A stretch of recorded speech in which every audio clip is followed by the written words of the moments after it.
let's talk about Vedanta first. That company's stock price is halved, in the last year or so. The promoter now thinks it's at a value where the promoter would prefer to delist the company and make an offer for delisting, which the board has now approved. As we know, there are already enough safeguards within SEBI's regulations to protect minority shareholders who, in effect, will decide whether this delisting goes through or not and at what price. Yet you think this is promoter opportunism. Now, it very well may be, but what's wrong with that? Two things, Menika.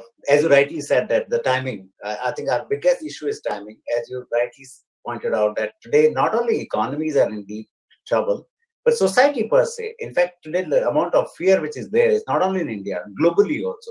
So rationality or thinking of the people on their feet is just not there. He's looking for saving his life. Now, at the same time, if he has this kind of a hammer coming onto his whatever holding which he has it, and somebody is trying to say that, okay, this is a very good time for me to squeeze you out. This is unfair. And they're unfair both on account of economic sense and they're unfair on account of even morality.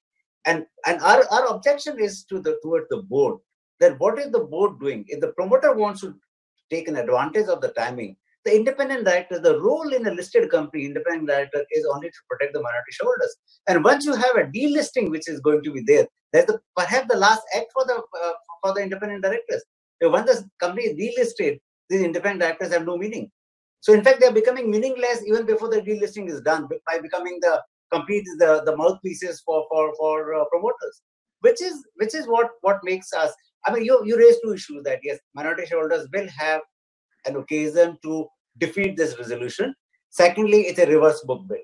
Okay, we have not seen yet in India that kind of activism where really minority shareholders in every case stand on their feet and vote against these kind of things. Hold on. I know you will jump on that. So hold your thoughts there.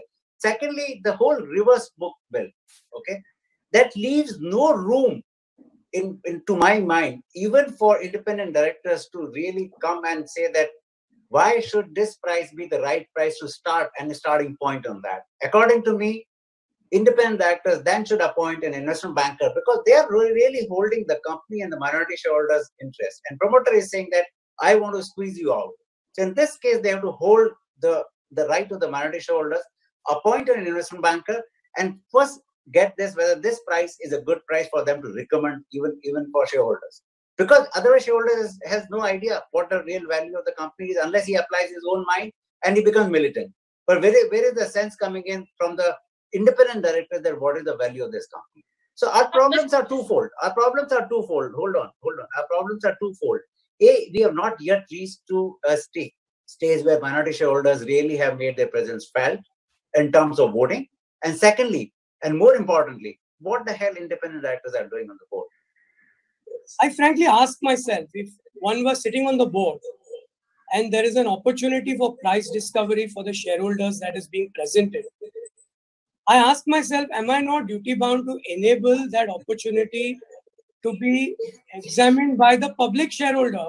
It's equally an opportunistic platform for the public shareholder to discover a price. Let's remember, the floor price means nothing. If you take empirical data and if you study the difference between what is a floor price and what is a discovered exit price, it's always a multiple, an exponential difference between a floor price. The floor price is nothing but just a reckoner of keeping some sort of a number. Frankly, to my mind, the floor price regulation can even be meaningless because the regulations enable the public shareholder to quote what he will, a king's ransom if he will, as his price by which he is willing to let the company go off the stock exchange. In all likelihood, these delistings may fail, but I don't see what is the issue with enabling a price discovery process. And I don't imagine how disallowing a price discovery process is good fiduciary discharge as opposed to allowing a price discovery process. I frankly think we have to wait and we have to see how these things transpire. And it also perhaps is a commentary on the ease of doing business as a listed company. If it is felt that life as a listed company is going to be extraordinarily out of sync in a minus 5% growth economy as is being projected in certain quarters. Is it not legitimate and is it not correct to give that opportunity to the other shareholders to have a price discovery process initiated?